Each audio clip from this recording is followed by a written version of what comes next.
Right, எழுதிட்டீங்களா? யாருக்காவது time வேணுமா இல்லாட்டி இன்னும் டைம் வேணுமா? எழுதிட்டீங்களா?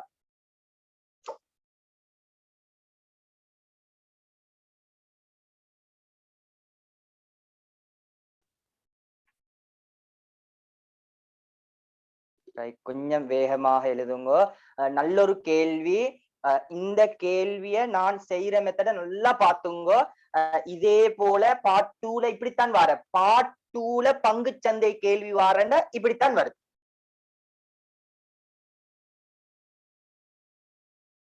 ஸ்கிரீன் கிளியர் இல்ல. அது நான் கொஞ்சம் ஜூம் பண்ணவா? கீழே இற கேள்வி இல்ல, மேலே இற கேள்வி.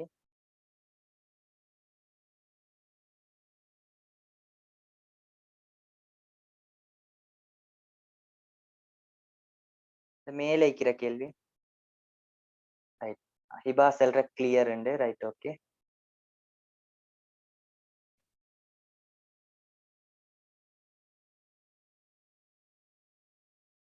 Right, okay. பெரும்பாலான பிள்ளைகள் எழுதிட்டோம் என்று மெசேஜ் அனுப்பின. கொஞ்சம் வேகமா எழுதணும். நாங்க இப்ப அந்த கேள்வி, அதுக்கு கீழே இருக்கிற கேள்வி எல்லாமே செய்ய போறோம். பிள்ளை பார்ட் 2 தான் செய்ய போறோம். ஏன்னா பார்ட் 1 மட்டும் செஞ்சு போதாதே. இந்த 4 20 கேள்வி 30 அது கொஞ்சம் லேஸ் ஆயிக்கும். பார்ட் 1 லேஸ் செய்யறதை கேட்டுட்டீக்கோ. மேலும் பார்ட் 2ல தானே நான் தனியா ட்ரை பண்ணணும். பார்ட் 2 கேள்வி காட்டவும் மாட்டாங்க. பார்ட் 2ல பக்கத்துல உள்ளவன் பார்ட் 1ஆவது மெதுவா மெதுவா காட்டுவாங்க. ஆனா பார்ட் 2 காட்டவும் மாட்டாங்க. தனியா தான் இது செய்யணும். ரைட், நான் ஸ்கிரீனை ரிமூவ் பண்ண போறேன்.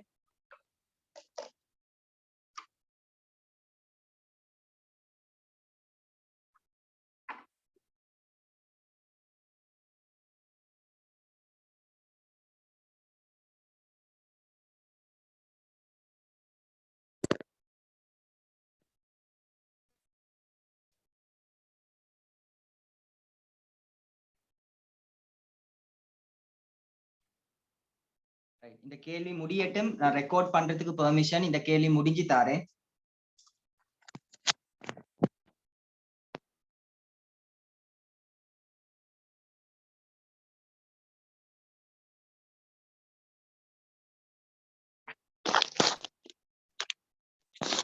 Right, okay. நல்லா கேட்டுக்கொள்ளுங்க இந்த கேள்விய. இந்த கேள்வி என்ன சொல்லுதுண்டா, ஒரு கம்பெனி ஒண்டி இரு. நல்லா கேட்டுக்கொள்ளுங்க. ஒரு கம்பெனி ஒண்டி இரு.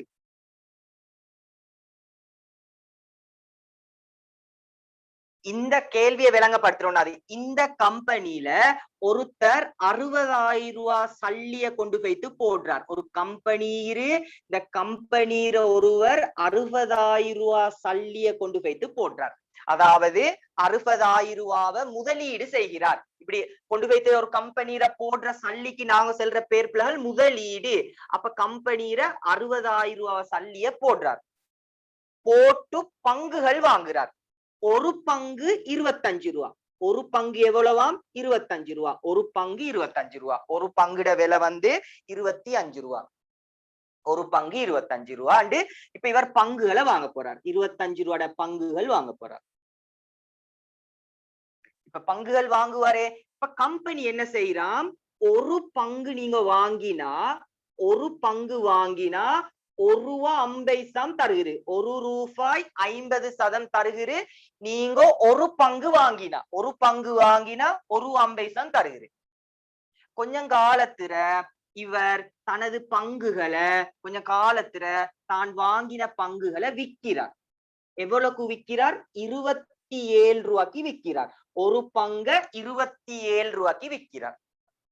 சரியா? கம்பெனில நடந்தது இதுதான். கம்பெனில வேற ஒன்றும் நடக்கல. கம்பெனில நடந்தது இந்த விஷயம் மட்டும்தான். என்ன செய்யறார்?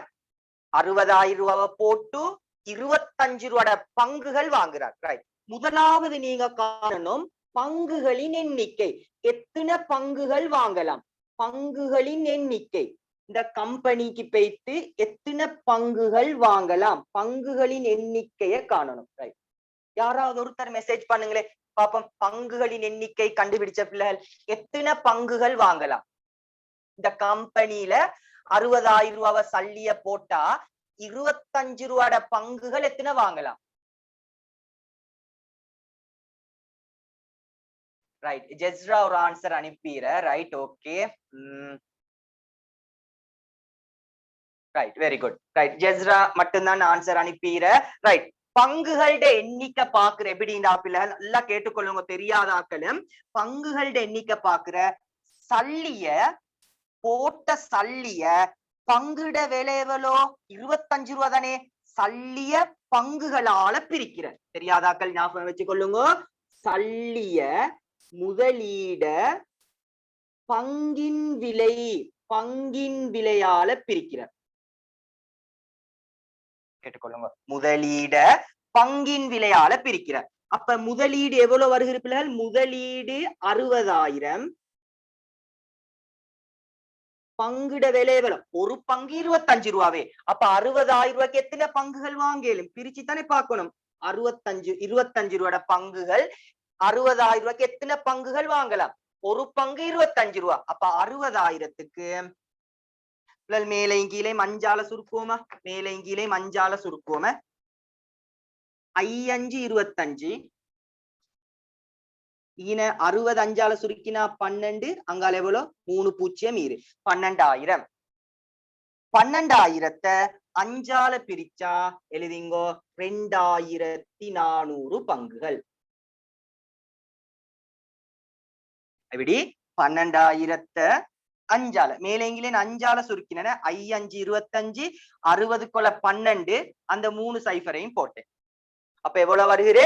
12,000. 12,000 அஞ்சால பிரிச்சா 2400 பங்குகள் வாங்கலாம். இந்த கம்பெனியில 2400 பங்குகள் வாங்கலாம்.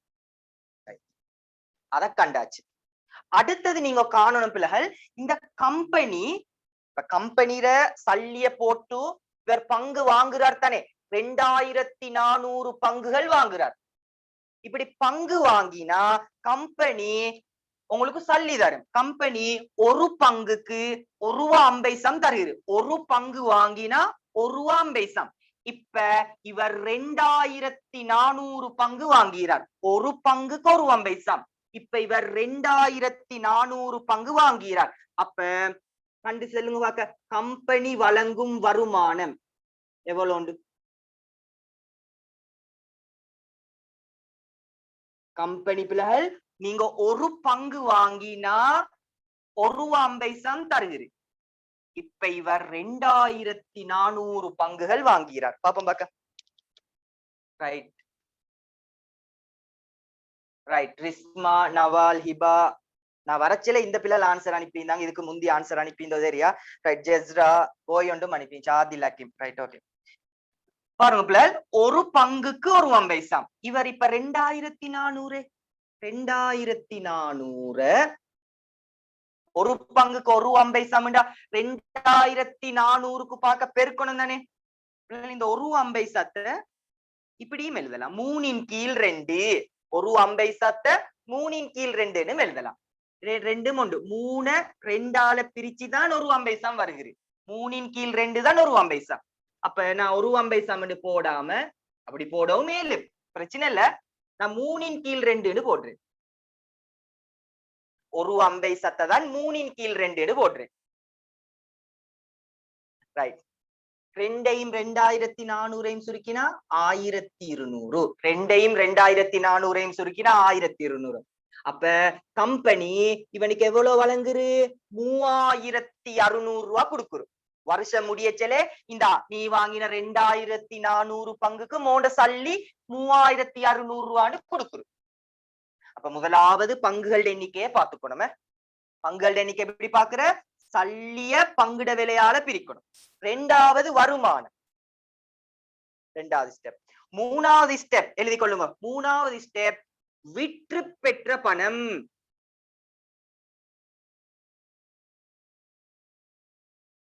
விற்று பெற்ற பணம் என்ன நடக்குது?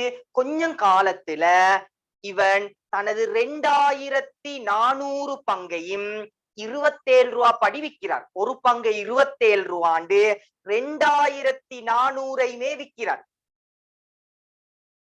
2400 ரூபாண்டு விற்கிறார். அப்ப எவ்வளவு கிடைக்கும்? தனது ஆன்சர் அனுப்பிற. ரைட், ரூபாண்டு தனது 2400 பங்கையும் விற்கிறான். ஒரு பங்கு ரூபாண்டு 2400ஐயுமே விற்கிறான். அப்ப எவ்வளவு சல்லி கிடைக்கும் வித்தா?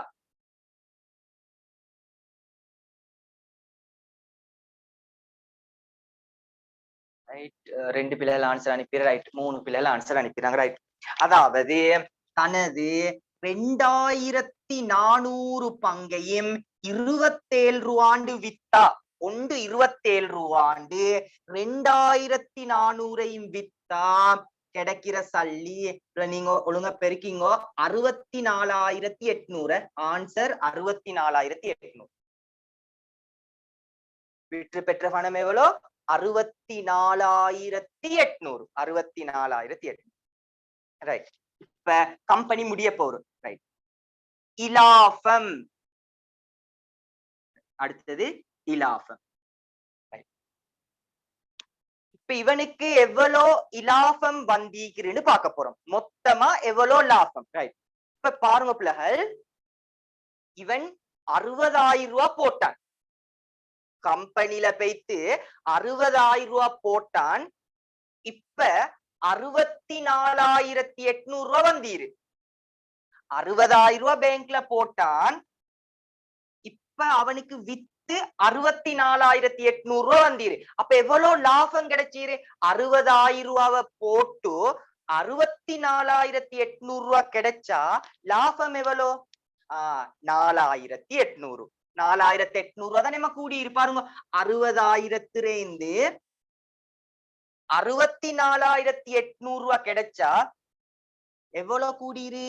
4,800 ரூபாய் லாபம் கிடைச்சிரு வித்தத்தால. அடுத்ததுமா கம்பெனியும் ஒரு லாபம் கொடுத்துருச்சியானே 3,200 ரூபாய். பாருங்க, கம்பெனியும் ஒரு லாபம் கொடுத்துச்சு. கம்பெனியும் ஒரு சல்லி கொடுத்துச்சு. அதுவும் அவனுக்கு லாபம் தானே. கம்பெனியும் ஒரு 3,200 ரூபாய் கொடுத்துச்சே. ரெண்டையும் கூட்டுங்க.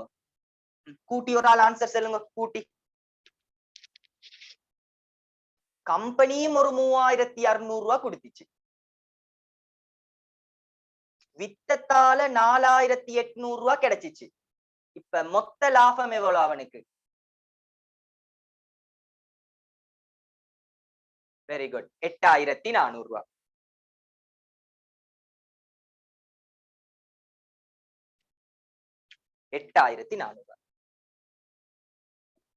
சரியா பிள்ளைகள்? இவ்வளவு தான். இப்படித்தான் லாபம் பாக்குற கம்பெனிகளோட லாபம் பாக்குற மெத்தட அழகா நோட் டவுன் பண்ணிக்கொள்ளுங்க. இதுதான் கம்பெனிகளோட லாபம் பாக்குற மெத்தட்.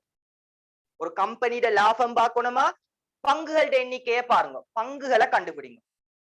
பங்குகளை கம்பெனி ஒரு சின்ன ஒரு லாபம் கொடுக்குமே, அதால கம்பெனியோட லாபத்தை பாக்குற. கம்பெனியோட லாபம் எப்படி பாக்குற? உங்களோட பங்குகளோட எண்ணிக்கைய கம்பெனி ஒரு பங்குக்கு இவ்வளவு தாரன்னு செல்லுமே, அப்படி காணு. அடுத்தது விற்று பெற்ற பணம். ஒரு பங்கு 27 ரூபாண்டு விக்கிறேன்னு வைங்களே, அப்ப அப்படி ஒரு சல்லி, விற்றத்தால வார சல்லி. அடுத்தது மொத்த லாபம்.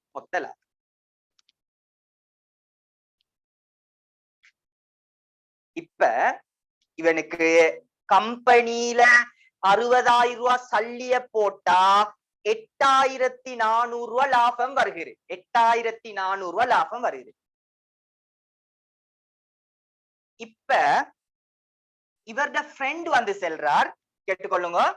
இப்ப இவருடைய நண்பர் வந்து செல்றார். நண்பனோ சகோதரரோ யாரோ ஒருத்தர், நண்பரோ சகோதரரோ வந்து செல்றார். என்ன விஷயம் என்றா, நீங்க பேங்க்ல இதுல கம்பெனில போடாம பேங்க்ல போட்டா, அவர் செல்றார், நீங்க கம்பெனில போட்டா உங்களுக்கு 8,400 ரூபாய் வருகிறது. நீங்க கம்பெனில போடாம பேங்க்ல போட்டா உங்களுக்கு இன்னும் ஒரு 1,200 ரூபாய் லாபம் கிடைச்சிக்கும் அப்படின்னு செல்றார். அவர் செல்றார், நீங்க கம்பெனில போட்டதை விட பேங்க்ல போட்டா இன்னும் ஒரு 1,200 ரூபாய் கூட கிடைச்சிக்கும். அப்ப பேங்கால எவ்வளவு கிடைச்சிக்கும் லாபம்? அவரோட கூட்டுற வச்சு செல்லுங்க பாக்க. அவர் செல்றார், கம்பெனியை விட 1,200 ரூபாய் கூடுதலா பேங்க்ல கிடைக்கும் அப்படின்றார் சகோதரர். அப்ப பேங்க்ல லாபம் எவ்வளவு? இல்ல யோசிச்சா கண்டுபிடிச்சிடலாம். சகோதரர் வந்து சொன்னது ஒன்றும் இல்ல. அடே இந்த நீ கம்பெனில போட்டதையும் விட பேங்க்ல உனக்கு 1200 ரூபாய் கூட கிடைக்கும். Very good. நிறைய பிள்ளைகள் ஆன்சர் அனுப்பிடுங்க. 9600.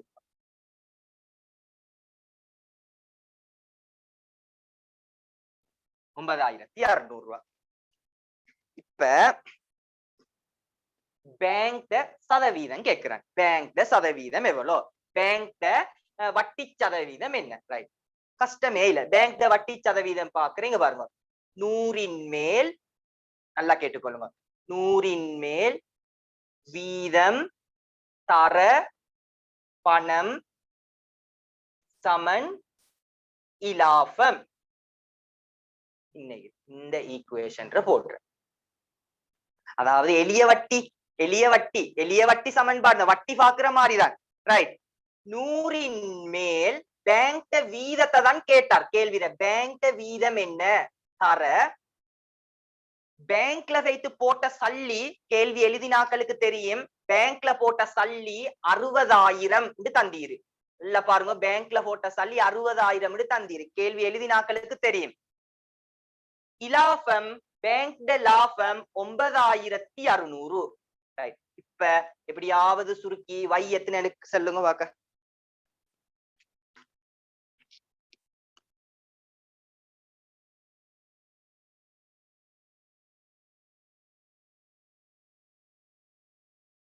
யாராவது ஒருத்தர் டக்குன்னு சுருக்கி. அப்ப லேசிமா, இது கணக்குகள் கஷ்டம் இல்ல, லேசி.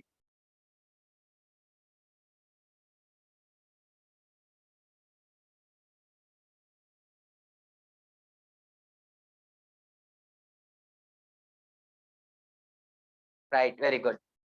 ஆன்சர் ஜெஸ்ரா கண்டுபிடிச்சிர. ராய்ட ஆன்சரும் ரைட், ரினாட ஆன்சரும் ரைட், கிபா, லீனா இந்த பிள்ளைகளோட ஆன்சரும் ரைட். இப்ப கேள்வி எழுதி இருக்கீங்க, கேள்வி கட்டாயம் இதுல கேள்வி எழுதி திருப்ப திருப்ப நீங்களே யோசிச்சு பாருங்க. ஆஃபியா, ஆயிஷா இந்த பிள்ளைகளோட ஆன்சரும் ரைட். ரைட், நான் செய்றேன். 2 0க்கு 2 0 கேன்சல் ஆயினா y தர 600 சமன் 9600.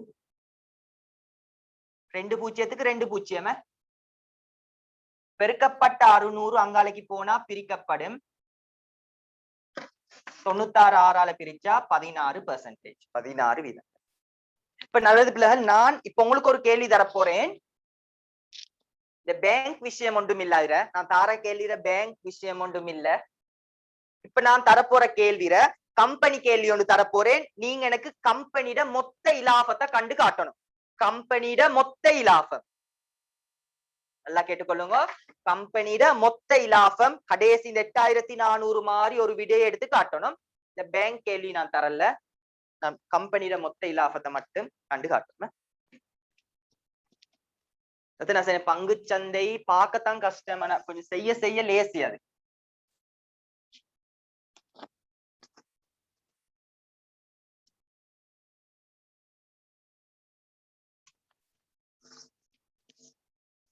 ரைட், நான் படத்தை சுருக்கமா, நீங்களும் சுருக்கமா எழுதிங்க. ஒருவர் கம்பெனி ஒன்றீரு, அதுல போய்த்து போட்ட சல்லி 80,000, முதலீடு 80,000. ஒரு பங்கின் விலை, அந்த கம்பெனியோட ஒரு பங்குட விலை 20 ரூபாய். ஒரு பங்கு 20 ரூபாய். ஒரு பங்கு 20 ரூபாய். கம்பெனி செல்றே எங்கள்கிட்ட ஒரு பங்கு 20 ரூபாய். ஒரு பங்கின்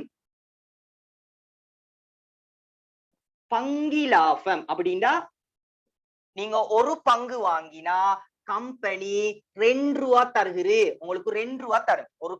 ஒரு பங்கிந்தா உங்களுக்கு 2 ரூபாய் தரும். 2 ரூபாய் தருகுது. சிறிது காலத்துல, நல்லா கேட்டுக்கொள்ளுங்க, சிறிது காலத்துல தனது பங்குகளை 22 ரூபாய்க்கு விற்கிறார். 22 ரூபாய்க்கு விற்கிறார் சிறிது காலத்துல. இந்த 4 வினாவையும் செஞ்சு எனக்கு மொத்த லாபத்துல ஆன்சரை மட்டும் அனுப்புங்க. மொத்த லாபம்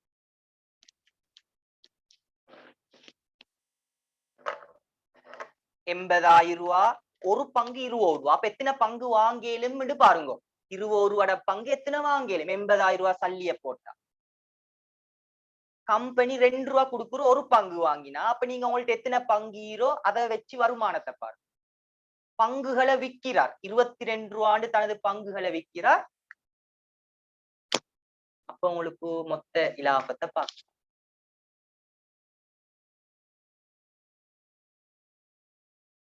இது ரீனா கடைசி ஆன்சரா இறுதி ஆன்சரா?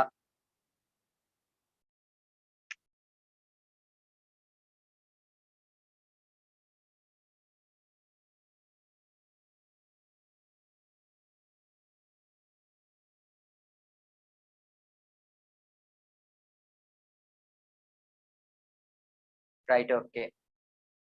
லாஸ்ட் ஆன்சர் நிறைய பேர் ஆன்சர் அனுப்பிடுறீங்க. Very good.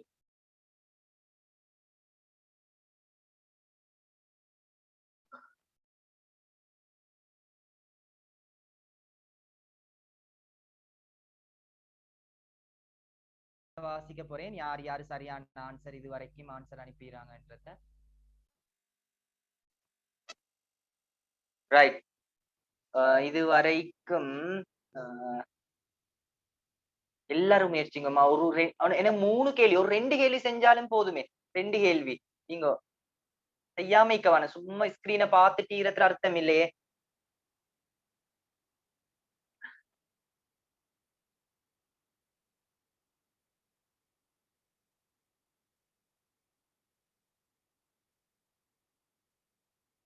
ரைட், இதுல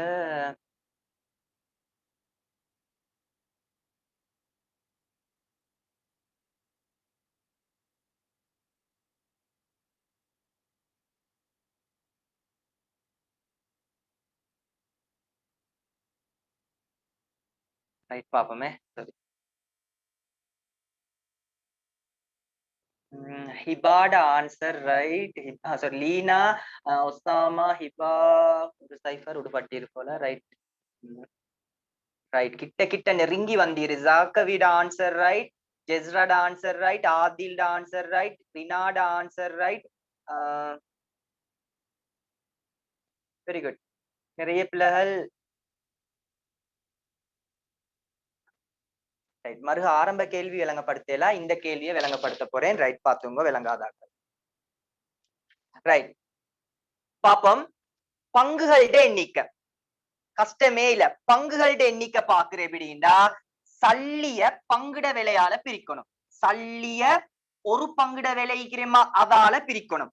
சல்லிய போட்ட சல்லி 80,000 ஒரு பங்குட விலைகளோ 20 இதால பிரிக்கிற. அப்ப டக்குன்னு ஆன்சர் வருகிறதுன்னு 4,000 வருகிறது. சாரி, 40,000 4,000 வருகிறது. 4,000 பங்குகளை ரூபாயில பங்கு. ரைட், வருமானம் எப்படி பாக்குற? கம்பெனியிட வருமானம் பாக்குற.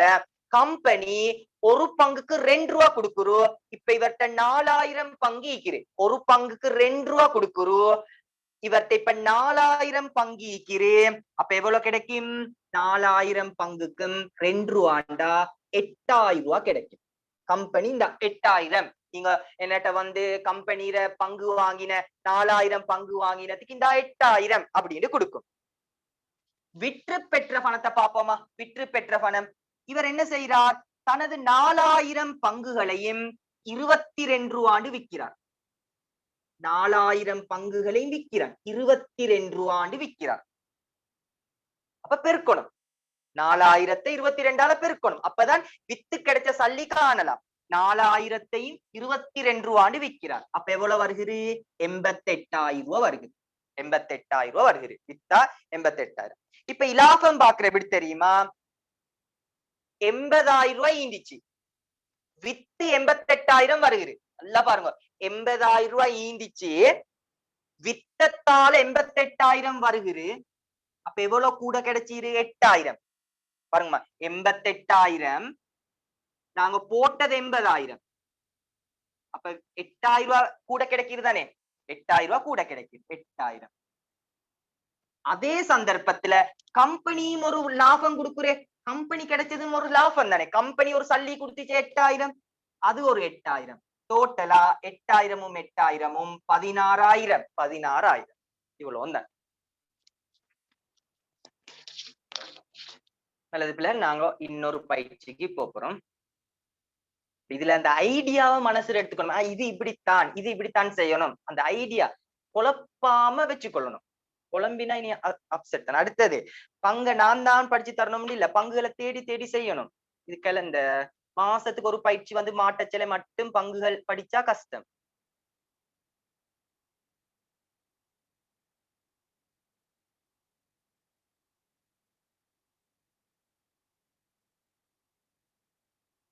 ரைட். அடுத்தது வந்து கீழுள்ள வினாவை.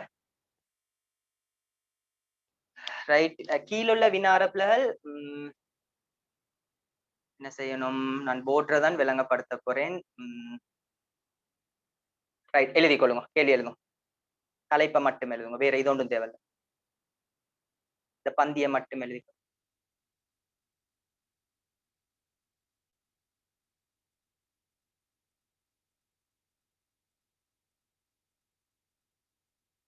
இல்லாட்டி வாசிச்சு மட்டுமாலும் வைங்க. வாசிக்கிறதை விட எழுதினா நல்ல யூஸ்ஃபுல், தேவை.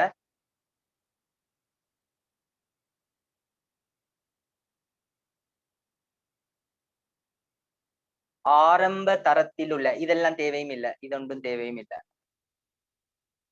இங்கினேந்து தொடங்கினா சரி. ஆரம்ப தரத்தில் உள்ள, ஆரம்ப தரத்துக்கு ஆனா டட்டானா மாணவரிடம் ரூ. 200, இடைநிலை தரத்துக்கு ஈனா டொட்டானா அப்படி போடுங்க.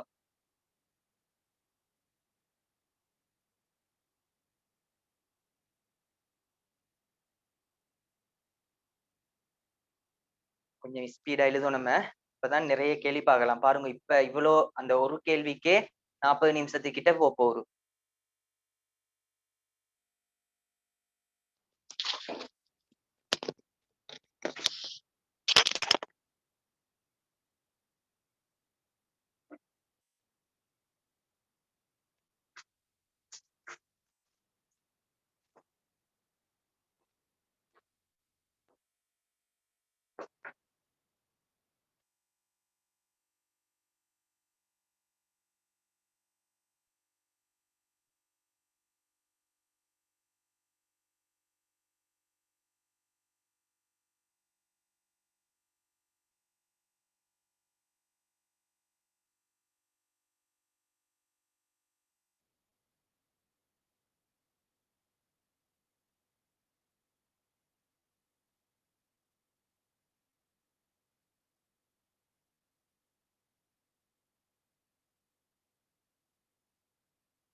ரைட். ஓகே அப்படியே ஸ்கிரீனை ரிமூவ் பண்ணவா? யாருக்காவது டைம் வேணுமா? ஸ்கிரீனை ரிமூவ் பண்ணவா?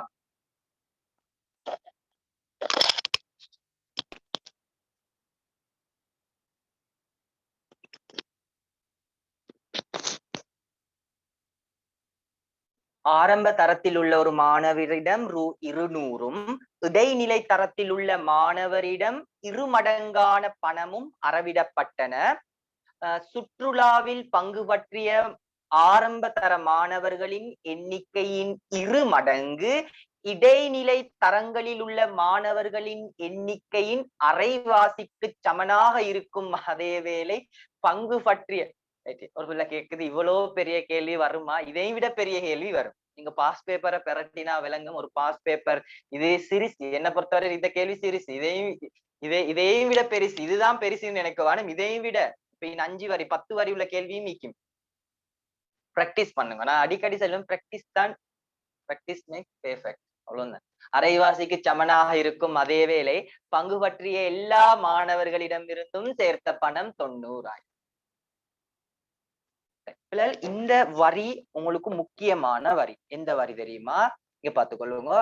ஆரம்ப தரத்தில் உள்ள மாணவரிடம் ரூ. 200, இடைநிலை தரத்தில் உள்ள மாணவரிடம் அதன் 2 மடங்கு. அப்ப அவங்கள்ட்ட எவ்வளவு சல்லி எடுத்திக்கும்? இடைநிலை தரத்திட்ட ஆரம்ப தரத்திட்ட 200, இடைநிலை தரத்திட்ட அதுட 2 மடங்காம். அப்ப எவ்வளவு? யாராவது ஒருத்தர் இடைநிலை தரத்திட்ட அதுல 2 மடங்குடா 400 ரூபாய் எடுத்திக்கிறேன். 400 ரூபாய் எடுத்து ஆரம்ப தரத்திட்ட 200 ரூபாய், இடைநிலை தர பிள்ளைகள் பிரைமரிட்ட 200 ரூபாய், பிரைமரிக்கு மேல வருகிற ஓலவல் வரைக்கும் மீற பிள்ளைகளுக்கு 5ஆம் 6ல இருந்து ஓலவல் வரட்டையும் 400 ரூபாய் எடுக்கிறாங்க. இப்படி 90,000 ரூபாய் சல்லிய சேர்த்திட்டாங்க ட்ரிப் போறதுக்கு.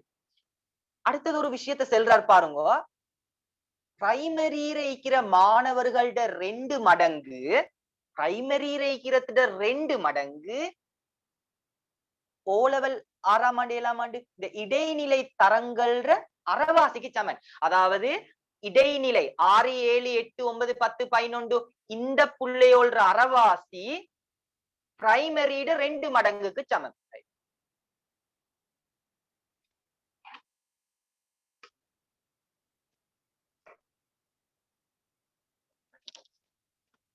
ரைட், பாருங்க. இப்ப நான் 2 சமன்பாடு உருவாக்க போறேன். நான் உருவாக்குற மெத்தட நல்லா பார்த்துக்கொள்ளுங்க. எக்ஸாம்ல நீங்க தான் என்ன செய்யணும், தனியா உருவாக்கணும். ரைட், ஃபர்ஸ்ட்டுக்கு செல்றார். ஆரம்ப தரத்திட்ட 200 ரூபாய் எடுக்கிறோம். ஆரம்ப தரத்திட்ட 200 ரூபாய் எடுக்கிறோம். இடைநிலைட்ட அதுட 2 மடங்கு. அப்ப 400 தானே. இடைநிலைட்ட அதுட 2 மடங்கு. அப்ப 400. பிள்ளைகள் இது ஒரு பிள்ளைட்ட எடுக்கிற சல்லி. ஆரம்ப தரத்திட்ட ஒரு பிள்ளை, பிரைமரியில இருக்கிற ஒரு பிள்ளைட்ட 200 ரூபாய். பிரைமரியில எக்ஸ் பிள்ளைகள் ஈக்கிறான். 1வது கேள்வியில செல்லிறார பிரைமரியில எக்ஸ் பிள்ளைகள் ஈக்கிறான். அப்ப எவ்வளவு சல்லி சேரும்? ஒரு பிள்ளைட்ட 200 ரூபாண்டா 10 பிள்ளைந்தா பெருக்கி 2000 வைங்க தானேமா. 3 பிள்ளைந்தா 200 3ஆல பெருக்கி 600 வைங்க. இப்ப எக்ஸ் பிள்ளைகள் இந்தா பெருக்குங்க, 200 எக்ஸ் ஆல பெருக்குங்க, 200 எக்ஸ். அப்ப பிரைமரியில சேர்ந்த சல்லி 200 எக்ஸ். ஒரு பிள்ளைட்ட 200 ரூபாண்டு எக்ஸ் பிள்ளைட்டையும் 200 எக்ஸ் சேரும். இடைநிலைட்ட அது 2 மடங்கு. அப்ப 400. இடைநிலையில ஈக்கிரு வை பிள்ளைகள்.